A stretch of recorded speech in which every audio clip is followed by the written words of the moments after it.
memanfaatkan limbah itu apa? Bagaimana? Diolah, daur ulang. Terus membuat membuat pot untuk tanam. Bisa nggak untuk ukuran gelas? Bisa ya? Ya. Oke, selain untuk membuat pot, hiasan kelas. Iya, bisa ya, hiasan kelas. Kalau hiasan kelas seperti apa? Tempat pensil juga boleh ya, bisa ya. Tempat pensil kan bisa dicat juga. Kan itu kan peranan ilmu kimia juga dalam kehidupan kita sehari-hari. Ya, ada kaitannya memang ya. Ya. Apa itu pengertian kimia hijau? Ini definisinya adalah upaya untuk merancang atau mendesain proses kimia dan produk kimia atau mineral penggunaan. Iya. Jadi merancang atau mendesain proses kimia dan produk kimia atau menghilangkan penggunaan dan pembentukan zat yang berbahaya. Kita tahu plastik itu bisa nggak diuraikan oleh tanah kalau plastik? Tidak kan? Kalau kita tanam plastik pada hari ini, 10 tahun kemudian apakah terurai? Tidak bisa terurai oleh tanah. Makanya kasihan tanah itu kalau ada plastik di bawah. Jangan sampai kita itu membuang plastik ke dalam suatu lubang. Tidak bisa diolah. Kecuali yang bisa diolah oleh tanaman itu adalah sampah organik.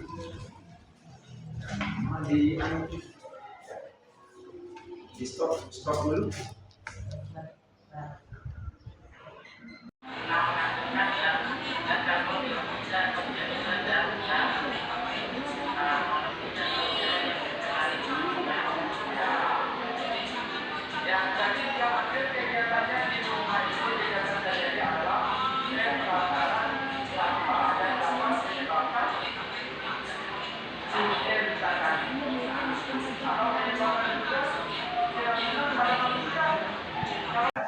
Nah, pembahasan kita kali ini mengenai gerakan kimia hijau atau green chemistry.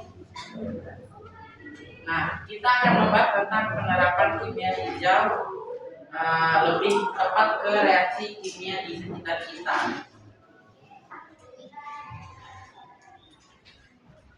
Nah, kita lihat dari kegiatan 1.4 ini, kita dapat menyimpulkan beberapa pertanyaan. Yang pertama, tunjukkan peristiwa reaksi kimia dari infografi di atas yang merupakan peristiwa alamiah dan peristiwa dari kegiatan manusia.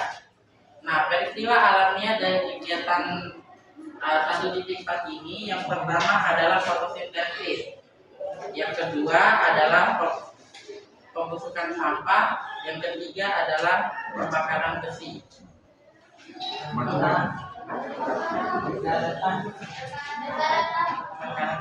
Perkaratan ya.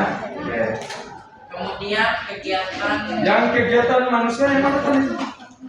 Pembakaran sampah dan memakan roti. Cuma dua ya? Oke, dua saja. Betul apa bagaimana? Ada tambahan? Betul ya? Oke. Nah, soal selanjutnya, tunjukkan peristiwa reaksi kimia dari infografis di atas yang merupakan reaksi yang menghasilkan zat yang dapat menyebabkan terjadinya kerusakan lingkungan atau mengancam kelestarian alam.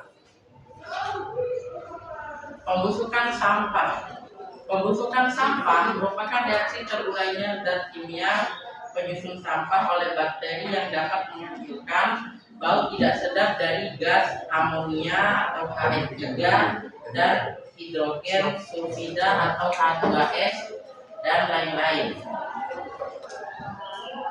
Nah, dalam pembusukan sampah ini kita tahu bahwa pembusukan sampah ini akan menghasilkan bakteri-bakteri sehingga membuat tanah tidak sehat, sehingga membuat tanah tidak sehat dan Itu mereka jadi mungkin. tanah tersebut sudah lagi tidak sehat.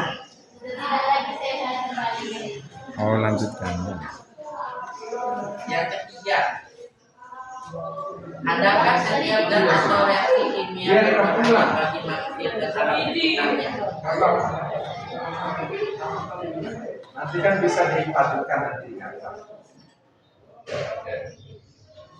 Setiap reaksi atau zat kimia tidak selalu berbahaya bagi manusia dan alam sekitarnya. Contohnya, reaksi kimia atau zat kimia yang berbahaya bagi lingkungan atau manusia yaitu gas karbon dioksida atau CO2 dan karbon monoksida atau CO. Nah, gas yang tidak berbahaya bagi manusia yaitu contohnya seperti soda kue yang terurai dan menghasilkan gas CO2 yang menyebabkan kue mengembang. Akan kue kita makan kan, tentu gasnya tidak berbahaya atau gas dari soda kue tersebut aman untuk manusia. Soal selanjutnya, Soal nomor berapa itu? Yang 4. Nah, tadi soal nomor 2 saya belum lihat apa yang saya ingatkan tadi. Tunjukkan peristiwa reaksi kimia dari infografi di atas yang merupakan reaksi yang menghasilkan zat yang dapat menyebabkan terjadinya kerusakan lingkungan.